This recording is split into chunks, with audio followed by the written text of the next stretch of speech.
संभाजीनगरहून सोलापुरात दर्शनासाठी येत असलेल्या भाविकांच्या कारचा ट्रकशी भीषण अपघात झाला। या अपघातात एका भाविकाचा जागीच मृत्यू झाला तर कुटुंबातील 6 जण जखमी झाले।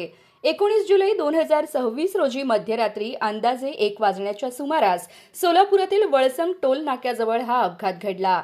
संभाजीनगरहून ते सोलापुरात आले आणि पंढरपूर येथे दर्शन घेऊन ते अक्कलकोट येथे दर्शनासाठी निघाले होते। कार क्रमांक MH25 R0588 आणि ट्रक क्रमांक KA 32 AA 7450 यांच्यात हा अपघात घडला। या अपघातात संभाजीनगर येथील 50 वर्षीय प्रकाश सीताराम देशमुख यांचा जागीच मृत्यू झाला तर वर्षा प्रकाश देशमुख वय 39, विशाल प्रकाश देशमुख वय 24, शिवानी योगेश देशमुख वय 21, अमोल अशोकराव देशमुख वय 32, अभिनव प्रभाकर देशमुख वय 13, प्रिन्स अमोल देशमुख वय 8 हे जखमी झाले आहेत। जखमींना तातडीने अश्विनी रुग्णालय कुंभारी येथे दाखल करण्यात आले, मात्र उपचारादरम्यान प्रकाश देशमुख यांचा मृत्यू झाल्याचे नातेवाईकांनी सांगितले। उर्वरित जखमींना सकाळी संभाजीनगर येथे पुढील उपचारासाठी हलविण्यात आले।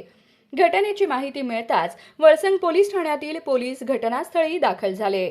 मृतदेह शवविच्छेदनासाठी सोलापूर शासकीय रुग्णालयात पाठविण्यात आला। शवविच्छेदनानंतर मृतदेह नातेवाईकांच्या ताब्यात देण्यात आला। या प्रकरणी परिस्थितीची नोंद करण्यात आली असून पोलीस अधिक तपास करत आहेत। या घटनेने देशमुख कुटुंबावर दुःखाचा डोंगर कोसळला आहे।